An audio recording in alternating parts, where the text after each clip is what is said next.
광활한 영토가 품은 천혜의 대자연과 수많은 왕조가 명멸하며 유구한 역사를 품은 도시 서안. 중국 불교가 시작되고 번성했던 곳이기도 하죠. 그만큼 부처님의 가르침과 깨달음을 얻을 수 있는 곳이 많습니다.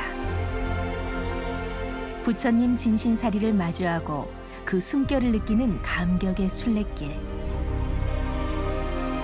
월정사 순례단은 이 여정에서 어떤 가르침과 깨달음을 얻게 될까요?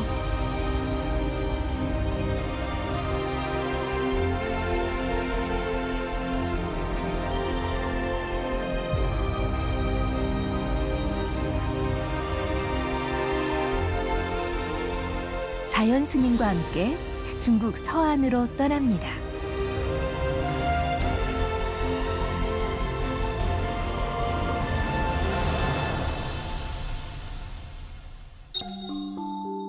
중국 서안에서 순례단의 발길이 가장 먼저 닿은 곳은 바로 대명궁입니다.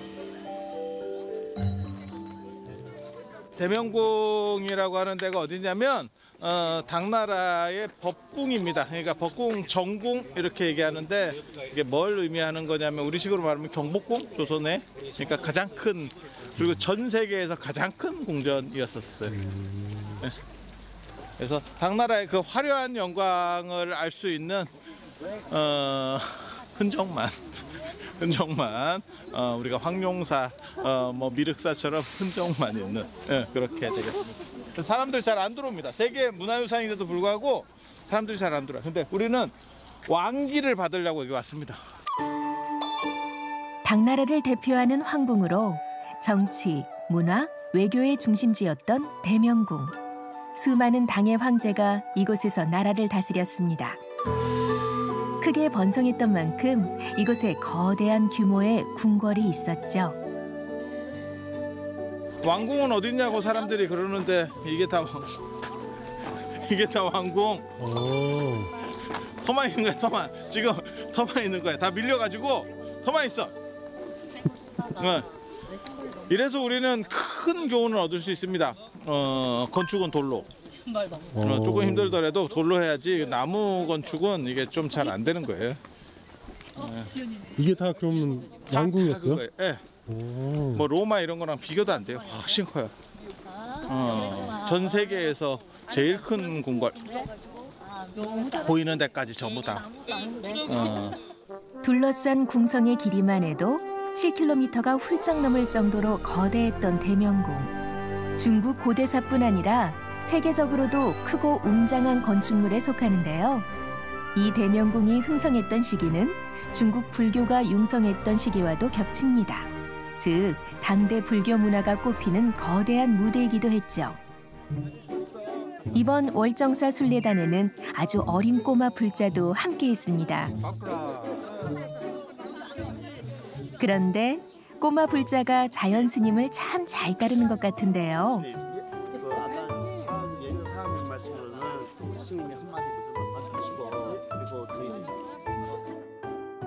스스럼 없이 자연 스님을 따르는 이 꼬마 숙녀는 효린입니다. 스님, 그 애기들 누구예요? 아까부터 계속 스님만 찾던데. 우리 제주도에서 온 제 손녀예요. 우리 신도부님 손녀예요. 근데 얘는 진짜 저랑 무슨 인연이 있는 것 같아. 진짜 왜요? 저를 스님들을 애들이 좀 무서워해요. 약간 머리 깎고 있고 이래서 잘 안 보던 그런 거라서. 근데 얘는 진짜 저를 잘 따라. 그치? 한번 보면 갑자기 막 그 자신감이 생겨요. 말에 자신감이 생겨요. 자신감이 생긴다고? 오. 네가 무슨 자신감이 생겨? 어린아이지만 자연 스님을 통해 부처님의 자비심을 느끼는 것 같죠? 이곳은 규모가 큰 만큼 둘러볼 것도 많습니다. 이 전체 면적이 전 세계에서 가장 큰 황궁이기도 하고 그 당시에 굉장히 큰 건물들을 막 짓던 시절들이거든요. 전 세계적으로 했어요. 그런데도 당나라가 어떻게 보면 톱이죠. 이게 태극궁을 맨 처음에 쓰다가 당고종 이치가 몸이 지병이 있었어요. 그래서 그 습기 뭐 이런 것 때문에 그렇다라고 해서 대명궁을 대대적으로, 그리고 당나라가 당시에 최강국으로 막 떡상했기 때문에 이미 지금 미국보다 훨씬 더 압도적 강국이라고 보시면 돼요. 그래서 전 세계의 길은 로마로 통한다가 당안으로 통한다가 된 거고, 거기에 격에 맞는 진짜 엄청난 궁궐을 짓는 거죠. 그러니까 나중에 어떻게 보면 대륙에서 유럽에서 베르사유 궁전 만들듯이 그런 식의 건축이 이제 600년대 초에 이루어진다고 보시면 됩니다. 먼저 다양한 유물을 만날 수 있는 박물관으로 향하는데요. 전란으로 완전히 소실된 뒤 오랫동안 땅속에 묻혀있던 대명궁. 수십 년에 걸쳐 발굴을 진행해 지금의 모습에 이르게 됐습니다. 구름에 덮인 봉황의 성이 그리고 그 궁궐이 날아간다. 안으로 들어서자 화려하게 구현해 놓은 영상물에 시선을 뺏깁니다.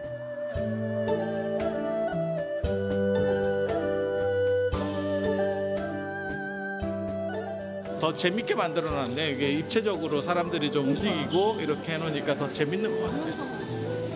그래서 옛날 생각들을 하면서 만들어놓은, 어떻게 보면 복원도, 사실은 뭐 국조 건물은 어떻게 생겼는지 정확하게는 몰라요. 관람객의 이해를 돕기 위해 궁전 건축 과정을 재현해 놓은 전시.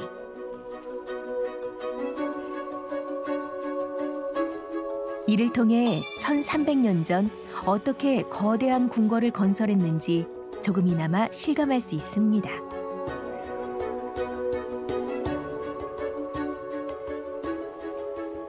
발굴을 했기 때문에 지금 저렇게 정비돼서 사람들이 걸어 다닐 수 있도록 만들어 놓은 거거든요. 그러니까 여기 있는 땅파도 유물이 하나도 안 나오는 거예요. 그 발굴을 했다는 얘기는 유물이 파괴되고 이런 것들이 나중에 묻혀서 나온 것들이 있겠죠. 그런 것들을 다 모아서 박물관을 지금 만들어 놓은 겁니다. 그래서 당나라 영광의 잔해들. 대명궁 발굴 조사 과정에서 출토된 유물과 궁궐의 장식들도 함께 전시돼 있는데요.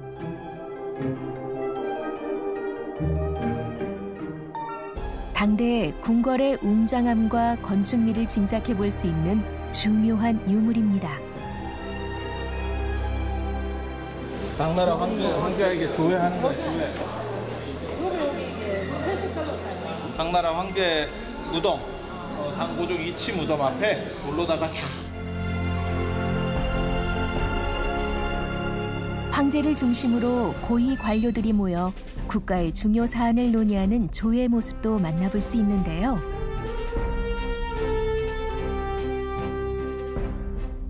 전시를 하나하나 바라보며 당대의 대명궁이 얼마나 광대했는지, 얼마나 화려하고 위엄이 있었는지 조금이나마 실감할 수 있습니다. 당나라 멸망 이후 붕괴돼 옛 모습을 고스란히 볼 순 없지만 발굴된 유물과 너른 터에서 과거의 영광을 느껴보는 순례단. 장안에 대해서 많이 배웠잖아요. 여기 13국의 수도였다는 거를 배우고 이제 실제로 와서 보니까 여기가 왜 이렇게 발달하게 되었는가를 느끼게 되었어요. 다시 야외로 나와 대웅전의 터를 둘러봅니다.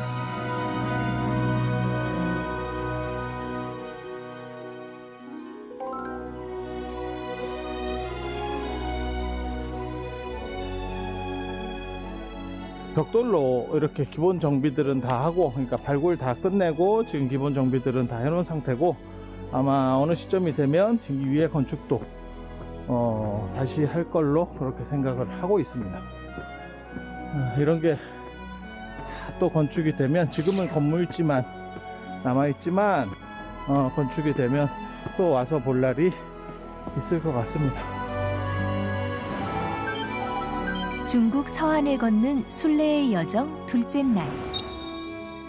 이번엔 법문사를 찾았습니다. 지금 전동차를 타고 들어가야 되거든요. 그래서 전동차 타고 들어가고 그 다음에 살이 있는 대로 최대한 빨리 이동할 수 있도록 그렇게.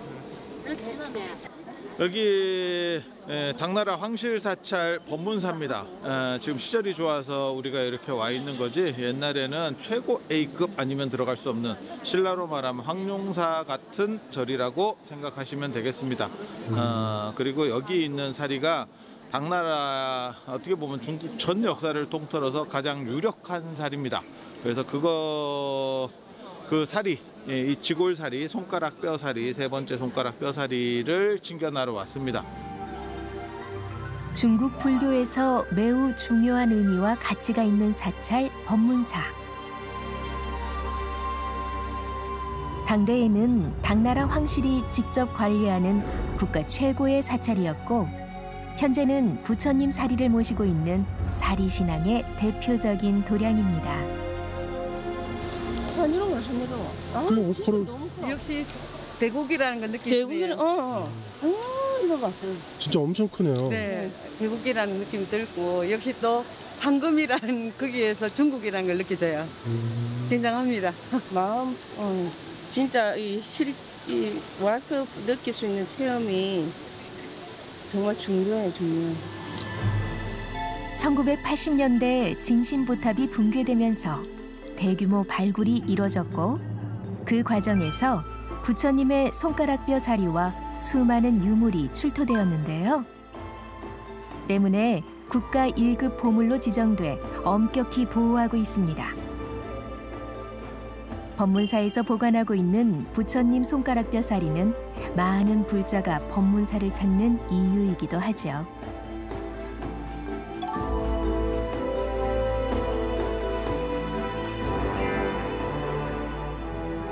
모르겠어요. 지금 막 심장이 쿵쾅쿵쾅합니다. 사실 궁금하죠. 설레기도 하고 과연 내가 진짜 그걸 육안으로 볼 수 있을까. 그냥 그런 영광스러운 자리인 것 같기도 하고 그래서 굳이 더 참여를 했습니다. 부처님의 진신을 맞이할 수 있는 신성한 공간.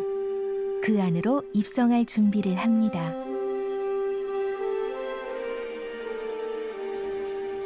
자, 향을 3개씩 드리도록 하겠습니다. 몸과 마음을 깨끗이 하며 부처님 진신사리를 마주할 준비를 하는 사람들.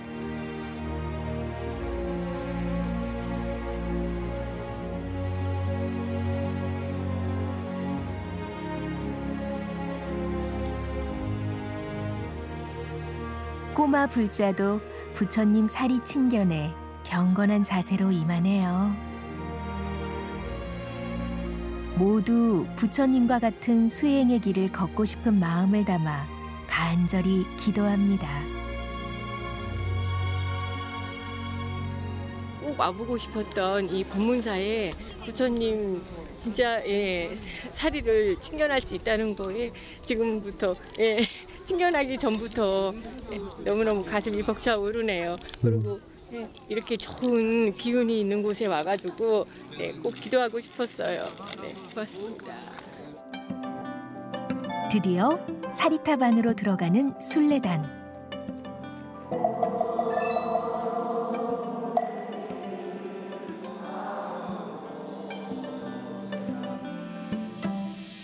마치 시간이 멈춘 듯 신성한 기운으로 가득 차 있는 탑 안. 숨막힐 듯 고요한 이곳엔 간절한 마음만이 가득합니다.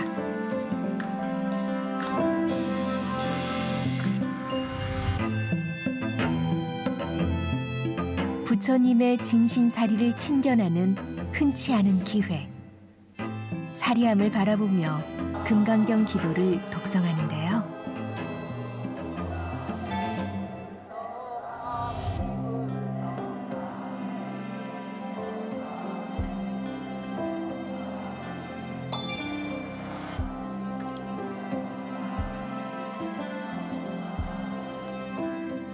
당나라에서 입수할 수 있었던 최고의 사리, 연대가 올라가고 가능성이 높은 사리들은 다 뼈사리예요. 그래서 지금 요 손가락 뼈, 손가락 가운데 뼈입니다. 가운데 뼈, 요 손가락 가운데 뼈, 무명지의 가운데 뼈. 요즘은 뭐 시절이 다 그래서 저 뼈 형태만 봐도 어디 뼈인지 뭐 정확하게 찾아냅니다. 그래서 그렇게 진짜 뼈사리를 여러분들이 지금 친견을 하고 계시는 거고, 그리고 간절하게 가족분들을 생각하시고 여러분들이 염원하는 거를 딱 이렇게 생각을 하셔서 기도도 하고 명상도 하시고. 부처님 진신사리는 청정한 정신의 결정체. 이를 친견하며 많은 신도가 번뇌와 집착을 내려놓고 스스로를 정화합니다. 보니까 어땠어? 반짝였다. 반짝였어요? 반짝인 거 보니까 어땠어요? 예뻐져요. 사진 직접 보고 나니까 너무 감회가 새로워서 저희가 부처님 사진으로 항상 카톡 사진인데 이번에 좀 바꿔볼까 생각을 하고 있습니다. 너무 감명이 깊었습니다. 모르겠어요. 갑자기 마음이 되게 울컥하고 막 이게 좀 약간 뭉클한 그런 느낌이 확 왔어요. 부처님의 무상과 자비, 깨달음이 마음 깊이 새겨지는 순간입니다.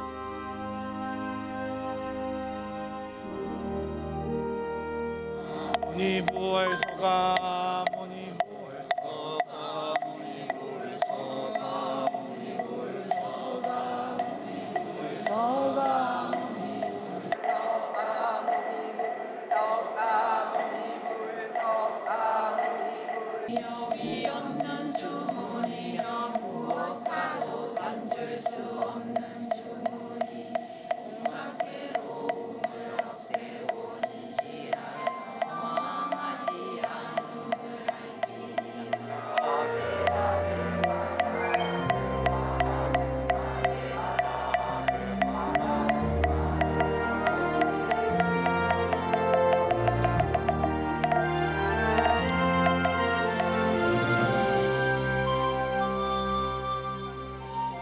부처님 진신사리 친견을 마친 뒤 법문사 대웅보전으로 향합니다. 후한시대 건립된 법문사는 황실의 후원을 받았던 중국 불교의 중심 사찰인데요. 대웅보전은 화려한 목조 장식과 불단 등이 장엄하게 꾸며져 있어 불교 건축과 예술의 정수를 보여줍니다.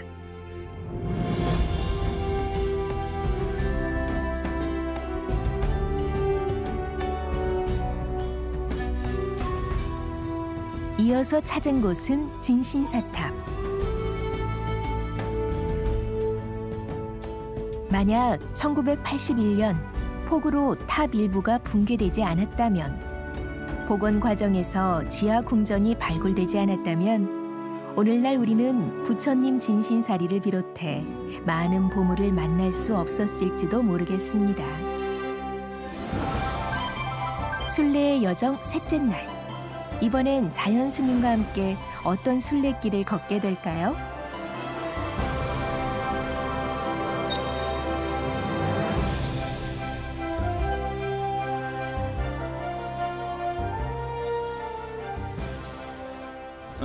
중국의 5악 중에 가장 어떻게 보면 명산이라고 하는 화산에 와 있습니다.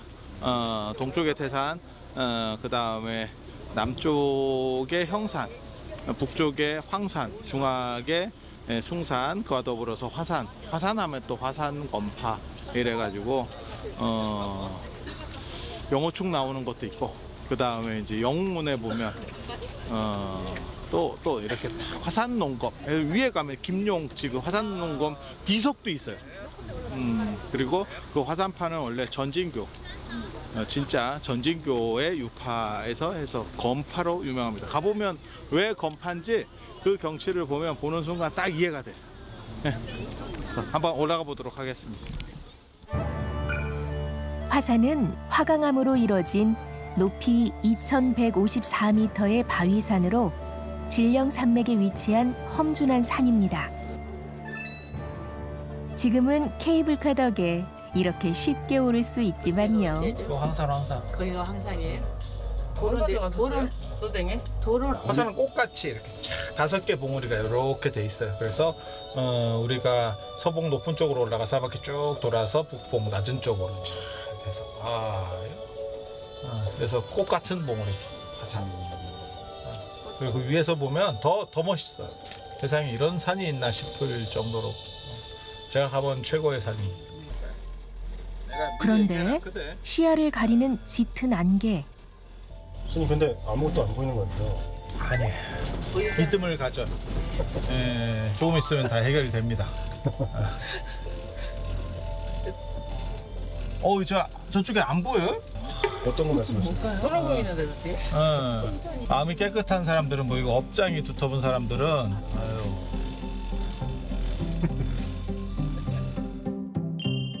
자연 스님의 말씀처럼 마음을 닦으면 뭔가 보일까요? 우리 굴러서 움직이기 시작하는데. 보입니다. 보여요. 이거예요, 이거. 이게 뭐예요? 이거. 나온다. 저 뒤에. 이거 뒤에 이거. 삐져봐요. 진짜 올라오니까 보인다. 운해가 기가 막히네. 보니까 다르지. 네. 운물을 뚫고 오르자 창밖으로 비경이 펼쳐집니다. 깎아지른 절벽과 기암 괴석. 산 전체가 마치 거대한 조각품 같은데요.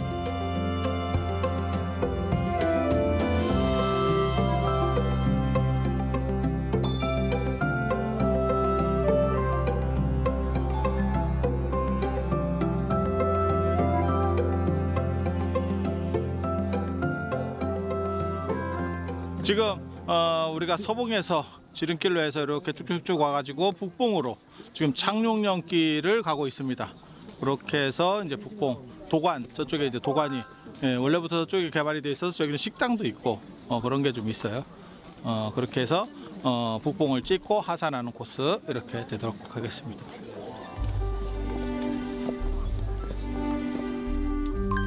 파노라마처럼 펼쳐진 풍경을 감상하며 능선을 따라 걷는 코스. 저희가 케이블 타고 오는데 극락이 따로 없더라고. 이곳이 극락인 것 같다고요. 지금 이 순간이 극락인 것 같아요. 그때는 뭐 손오공된 기분, 구름 타고 올라가는 기분 막 환상했어요. 운무가 어우러진 신비로운 풍경과 오악의 장쾌한 모습에 순례단뿐 아니라 많은 여행객이 화산을 그냥 지나치지 못한답니다.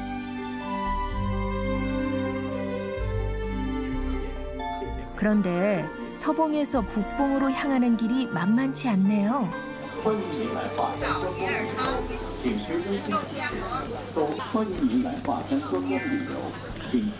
북봉!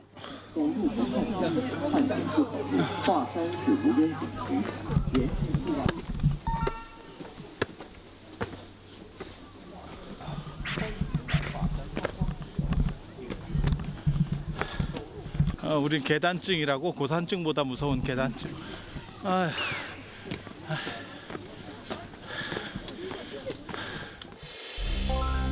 가파른 돌계단에 이동이 쉽지만은 않은데요. 이쪽에 와야 이제 이쪽 경치를 보고. 연이어 등장하는 아찔한 절벽길과 계단에 아무리 다리가 후들거려도 평생 한 번 볼까 말까 한 이 풍경은 놓칠 수 없죠.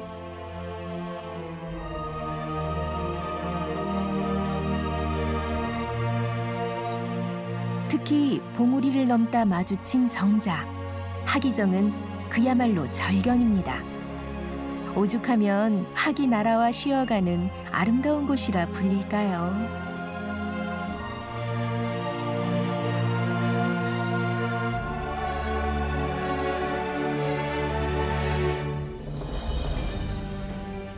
경이롭네요. 처음 와보는데 생각보다 굉장히 경이롭고 감탄이 절로 나오고 여기가 전 바다 같아요. 자연이 이렇게 아름다울 수 있나? 제가 여기에 와 있는 게 맞나? 우연한 기회에 좋은 인연들을 만나서 제가 동참하게 된 게 너무 자랑스럽고 영광스럽다. 다음에도 성지순례를 꼭 참여하고 싶다. 예, 입니다. 계단 한 계단 한 계단을 우리 도반들이랑 같이 이렇게 내려오면서 손도 잡아주고 그리고 같이 이렇게 오면서 그 점들이 참 좋았던 것 같아요. 누군가에게 서로 혼자 오면 되게 힘들었을 것 같은데 같이 내려오니까 좋았습니다. 짙은 안개도 결국 거치고 따스한 해가 떠오르듯 우리의 번뇌도 어둠을 넘어 극락의 빛으로 나아가겠죠? 화산을 넘어서 극락까지! 화산을 넘어서 극락까지! 순례단의 마지막 여정은 향적사로 향합니다. 청정한 향기가 가득한 곳 향적사. 그래서 정투종의 종갓집이라는 뜻입니다. 조정이라는 뜻은 종갓집이라는 뜻이에요. 중국 정토 신앙의 중심적인 뿌리 사찰로 선도대사의 후학들이 세운 곳입니다.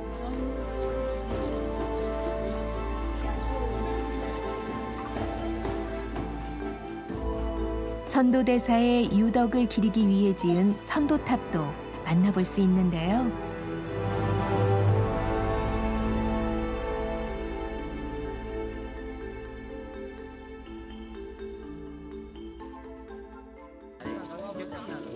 정토의 길을 연 선도대사를 향한 마음을 담아 향을 올립니다.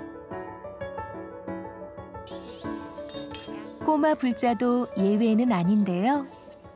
고사리 같은 작은 손으로 향을 받아든 아이들.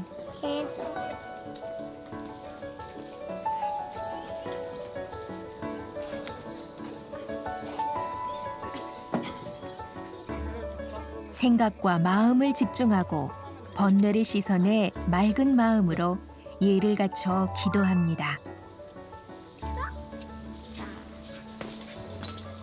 기도했어요. 뭐라고 기도했어요? 가족들이 오래오래 살고 건강하고 사이좋고 싸우지 않게 해달라고 빌었어. 둘이 가끔 싸워요? 아니요, 매일 싸워요. 왜 매일 싸워요? 싸우지 않은 건. 향기로운 향을 올린 뒤 대웅보전에서 예불을 드리는 순례단.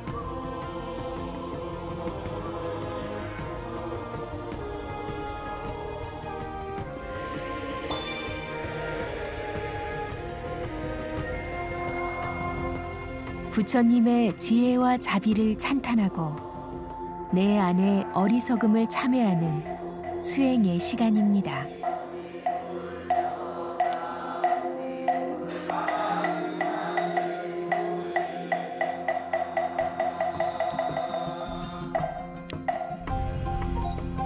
마지막으로 자연 스님이 순례단을 이끌고 찾아간 곳은 흥선사인데요.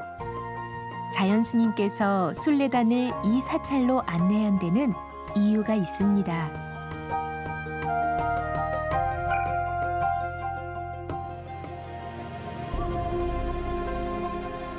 오방오불이라고 하는 거는 밀교의 5 부처님을 모시고 있다는 뜻일 겁니다. 그래서 성소사지, 묘관찰지, 평등성지, 대원경지 그 5 부처님을 모셔놓은데요. 밀교 경전을 연구하고 의식을 전수한 중심사찰 흥선사. 대부처입니다. 이 망치 들고 있는 호대와 망치. 사천왕은 악귀를 물리치고 나쁜 기운을 차단하는 수행도량을 보호하죠. 밀교에 3대장이 있습니다. 그게 선무회, 금강지, 불공이에요. 그리고 나중에 이제 일행 스님도 있고, 그다음 우리나라의 해초 스님, 이런 스님들이 다 어떻게 보면 당나라가 너무 극성해지면서 이제는 미학적인 측면으로, 안 그러면 기복을 넘어서는 어떠한 축복에 대한 요청들이 생기면서 이런 밀교가 크게 번성하게 되는, 그리고 당연히 인도 불교가 밀교 쪽으로 그 당시에 흘러가고 있었기 때문에 나타나는 현상이기도 합니다. 그래서 밀교의 종찰, 밀교의 조정 되겠습니다. 오래전 한국의 고승과 대덕들도 불교에 대해 제대로 알고 수행하기 위해 찾았던 곳 흥선사.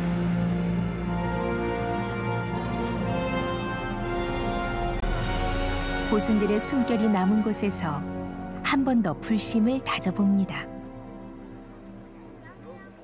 밀교에 대해서 잘 모르고 크게 관심이 없었는데 여기서 이제 자연 스님 말씀해 주시는 거 이제 들으면서 그 의미가 그 시절에 이제 그렇게 해서 필요해서 이런 것들이 이렇게 벌어졌구나 이런 생각이 들고 이제 그냥 그 마음속에 한편에 이제 같이 이렇게 이해할 수 있고 함께 할 수 있다는 그런 느낌을 받아서 좋았습니다. 네. 발언문을 적어 공양불을 피우시려는 자연 스님.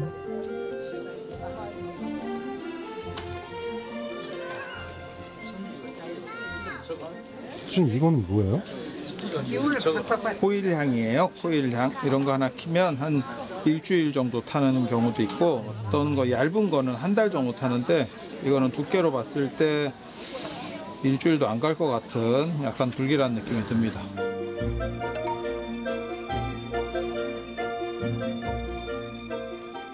나선형으로 된 향의 모양이 한국 불교에서 사용하는 것과는 좀 다른데요.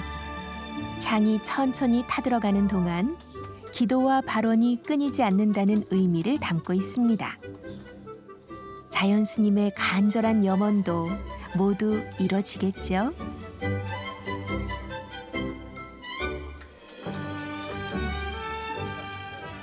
우리 한국에 있는 모든 불자님들이 부처님 가피로 소원 성취하시고 이 대흥선사의 크고 좋은 기운을 받아서 뜻하고 바라는 것들이 다 이루어지기를 이렇게, 그리고 나도 좀 폈으면 이게 핵심이에요. 에브리바디 다 잘 되지만 나는 조금은 더.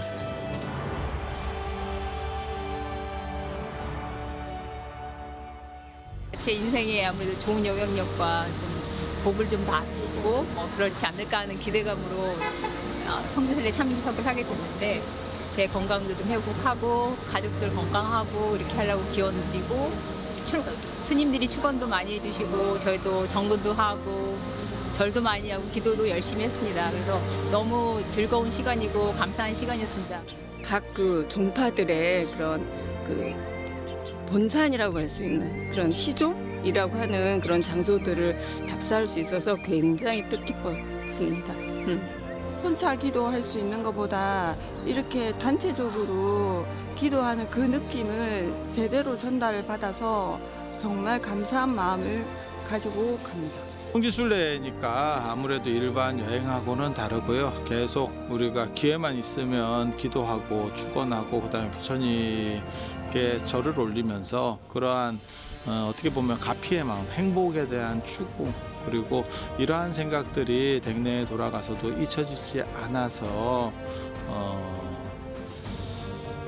뜻하고 바라는 모든 소망들이 다 이루어지는 행복한 그러한 삶이 되었으면 하는 생각입니다. 부처님의 진신사리를 모신 사찰부터 고승의 숨결이 깃든 사찰까지 천년고도 서안을 걸어 긴 여정을 마친 월정사 순례단.